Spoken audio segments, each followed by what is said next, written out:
Hello, YouTube, and welcome once again to the back of my 2023 Tesla Model Y Performance. Wondering what this is? This washes the windshield. Pretty cool little tool. But in any case, we're not here to talk about that. We're here to talk about another one of these screens. This screen was great, but we do have a new one in that's larger, more features, more functions, from our friends at Tesstudio, located in California. Today we have the rear multi-function entertainment display V8.66 Ultra. So let's get this box open and see what it's all about. So I did open this box, so some things are not going to be as it will come to you, but I'll point that out. I was looking at it first to make sure everything is complete, so I'm giving you a great experience. This does come just like this, with this material helping pad it from anything that could happen. We do have our random wires to connect things. We also have this, which protects the screen. I put it just back in here normally. And that's about it. Go ahead, let's get this thing out and see what it's all about. All right, so upon opening the wire package, it does come with two sets of wires, which does set this one off from other manufacturers, which is nice, where you have to tell them what model you have, whether it's Austin built, Fremont built, or whatnot, because sometimes the main connection to jump all these things is right down here, and sometimes it doesn't have it if it's an Austin built, I believe, model. Mine is a Fremont built 2023. I believe some of them in Austin do not have that jumper down there, that OBD2 port, which you have to go up to the front up here like we do a lot of things and go to that section, which we've done in so many videos for other things.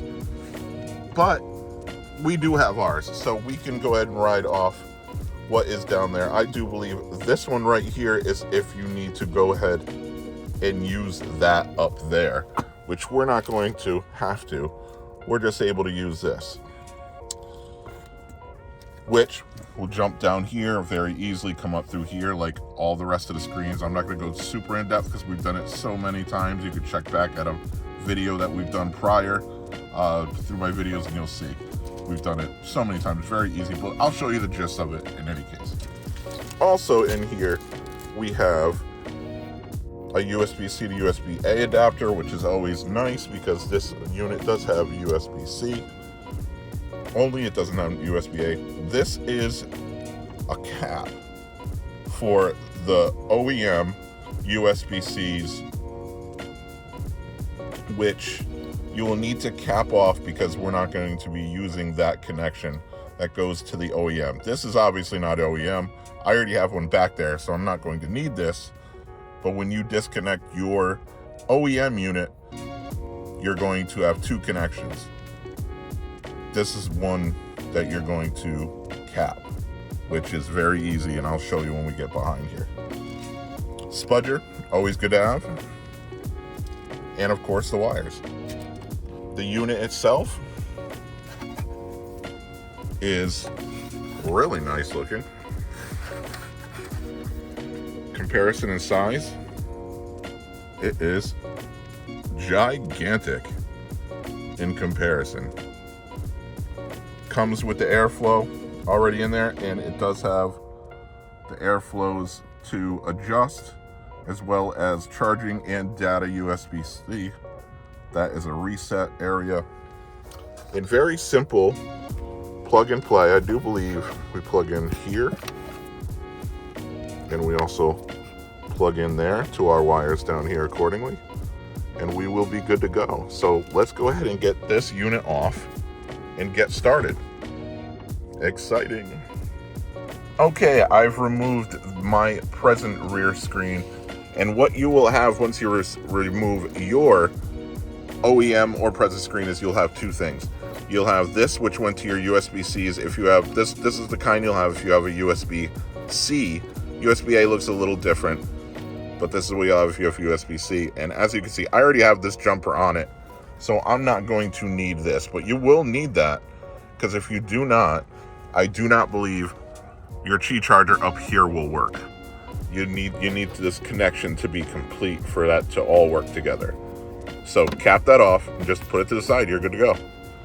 Next, here is the one connection that we need to go to our wire, and then we need to connect everything. We also need to connect down here and then run the wire up through here, which those are 2 torque 20 bolts down there. We've done it a million times. I'm not going to do it again, but you can check back at a prior video, very easy. Or just fish up through here your wire. Come out right here, and you're good to go. So let's go ahead and run these wires. Okay, so I have fished the wire up. Very easy. Just come along this left side. That was the easiest side for me. As you can see, I have these 2 up here. I did have this popped out, and I do have this removed from my old one to the new one, the blue plug, which we'll jump off of. This wire right here, the thin one, can go to your driver's seat. I believe it does have built-in massaging, or maybe it needs the unit to connect to do that. I'm not quite sure. I'll put it in the description after talking with Tesstudio, but I'm not going to use that, so I'm just going to tuck it away. It does have a new wire that runs, which you can use for the passenger side seat, which I do use. Run this all the way to the forward under here and hook into the passenger side maneuvers and levers and whatnot, and it will go ahead and move the seat forward, move it back, move this forward, back, so on and so forth. Easy to do, and you run it right there. Here's going to the old one, which I'm going to remove, so you won't have that.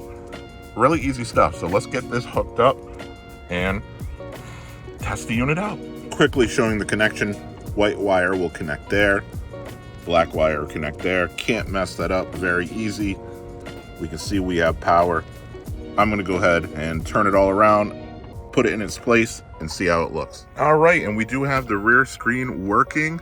I went through it a little bit. I do have one concern, and the rest seems pretty well done. Definitely like the larger capability. I like how the speaker's down here. Fits in perfectly. Seamless. Looks really good. It stays in there. It does have the factory clips, which some don't come with. These, which I had to put on for this model, these do come with those clips, those metal things, so that works out great.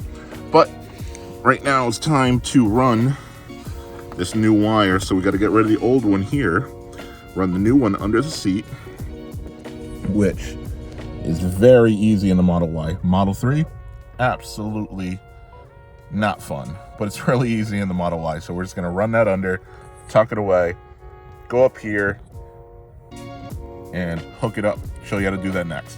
All right, so what I did is I fished it all up to there. Now we got to fish this up. What I do is there's a little screw, T20 I believe, under here, and it makes it so you can just pop this out accordingly. Way easier than trying to fish to this in a different manner, because you might break it doing this. You don't want to do that. So let's go ahead and we're going to unhook from the factory there, and then just hook up the jumper like it's set up here. Easy enough. Let's go for it. Also, got white seats. Great way to get to it with some Dawn dish soap. Get rid of all that nastiness. Pro tip. So here we are, all installed. Everything looks great. Give you a little bit of a view of how this looks from underneath here. And it does stick out a little bit further here. There's a couple speakers under here, and this does make it so we can have this much larger screen right here than we were typically having in the other units. So let's go ahead and open the door, and we'll see it power on. It takes a good 10-15 seconds. These buttons are actually embedded, and those are just lights behind them. I did notice that. But we get the Android icon figure there, character pops up first. About 5 seconds, 6 seconds, and then Android will appear. So it's not branded to Tesstudio or Handshow or whatnot. as we can see. So 10-15 seconds later, we're up and running. Now, this unit does show light mode, dark mode, and it does set it off of the headlights, which is kind of a different way of doing it. So if we're sitting in the vehicle, as we are now, and the front was in dark mode, this wouldn't be at first until we start driving, and then it'll switch over. I've noticed that just from being in the front driving and looking back, it kind of just switches over a good 10 seconds after starting to drive. So just notate that. Also, there is a close button over here so you can close the whole product off, so it won't be interfering with anyone back here sleeping or whatnot. You can just go ahead and turn off the screen entirely if you'd like to. It also has a seat sensor, so if somebody is not in this seat, you're driving off, it turns off, so it's not just back here brightly shining as it's going. So let's go through some of the functions. Pretty normal UI for the products of these rear. It does go ahead and have the button to go ahead and start blowing. It does do an animation here and there. I noticed it just kind of likes to do it when it wants to do it. As you can see, there goes the animation. I do feel the air blowing, which is nice. I like to leave it in auto, just have the front control it. So a couple things right here. It does have a non button. I'm not even sure what that is. I'll leave a description below what that is. I need to research that a little bit more. It also does have keep, dog, camp, and child lock.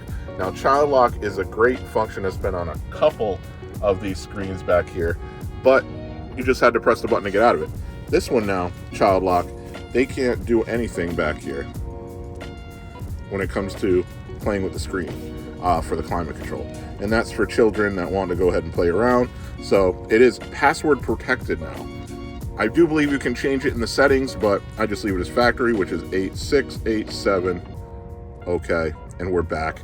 That child lock is off. So if you want to leave the child lock on, if you got small children that are going to play around with this stuff, highly advise doing it. Let's test this out to see if the child lock works for this function. And it does not. It only is for the front screen. I know this is a big one. Moving the seat forward and back, as you can see, that is a feature. Also, while in here, it does have the massaging seats, which uses the bolster in it. This one does not have it. This one does. They took, I should say, a driver's seat does. They took it away a while ago, but you do need the module, I believe, to make that work correctly. I do have the module, but I don't really care about it, so I'm going to just leave that off. As we're stating, need to run the wire under there. We did run the wire under there, obviously, because we can move it front and back. So I'm going to move this a little bit forward to give you a better view. Let's get back to the main screen. So the child lock is still on. Let's go ahead and get rid of it again. 8687. Okay, and we're back in action. As we stated, keep mode, dog mode, camp mode, all pretty normal stuff for these screens. Next, this is where it's a little different. There is a whole nother section for just the heated seats. They do work great. You can go ahead and press away, do as many bacons as you want, leave them out, whatnot. And if you want to, you can just turn it off by clicking on the seat and it'll turn on, or you just hit close all as normal. And moving on to the next seat, which is the same thing as the other UI, except it's just for the massage and moving front and back. It also does have open here, which I believe is for the glove box. It is for the glove box. Note, I have my glove box password protected. I wish they would come up for a way to not bypass that and to click into the UI and have it so it is password protected at all times, even using these. All of these bypass it. I like having it locked. I don't know, just in case I'm traveling or whatnot. There's nothing really important in there, but you never know. As we can state, it does bypass it, as all of them do. It is what it is. Moving on, next, we have the music that runs off the front. Next, we have the Android settings over here where you can go into music, video, Bluetooth music, gallery, file, manager, car info, settings, so on and so forth. Does have Chrome, Play Store, YouTube, so you can download some stuff to it. One thing that does not work is Disney Plus. That never works on these. They patch it up. Disney Plus figures it out because it's not a quote-unquote certified Android device, I believe, and it just goes away. So good luck with that one. Next, we can go over here, and it does have this built-in section. I did notice a few other videos of this had Disney Plus right here. Now it just has local video, which would be through the USB or whatnot. And as we can see, it does have a local video just to show you how it looks. Note the speaker down here. Hopefully this isn't copyright infringing.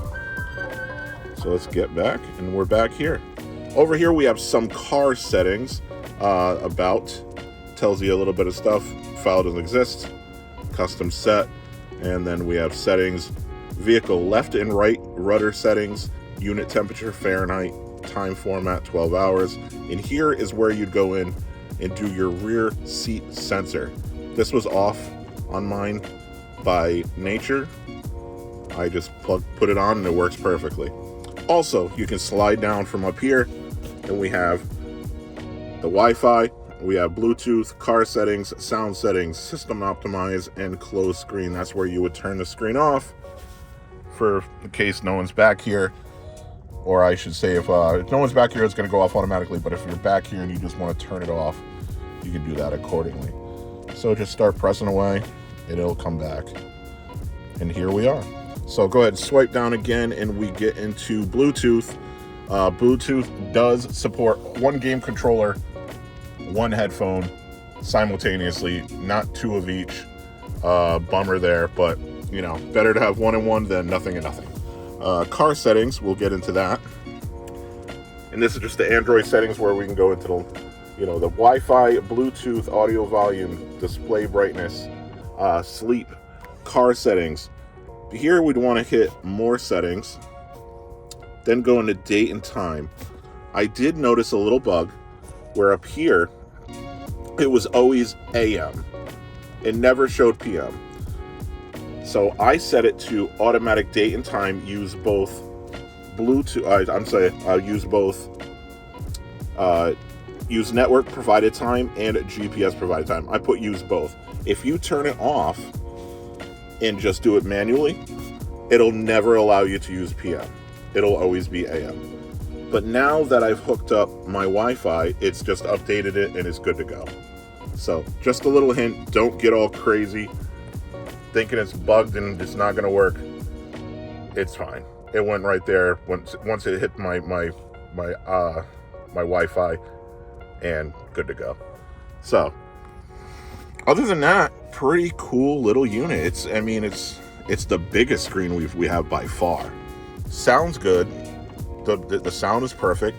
We have data and just charging. Great unit. I gotta thank Tesstudio for sending this out and having us review it. Wonderful product. I'd say it's clicking about 8.5 of 10 on all the boxes that we want in these rear units. Again, this is just riding off the front here, so it's not like the new X. I should say the new Model 3 or the refresh S and X, but it gives it that functionality, and this screen is definitely massive and fits perfectly back here. So again, Tesstudio, thank you so much. Go ahead over and use my code listed on the screen right here and save some money off your entire cart. They're always running promotions. Save some money, load up on a bunch of stuff, and you can find this product URL in the description below.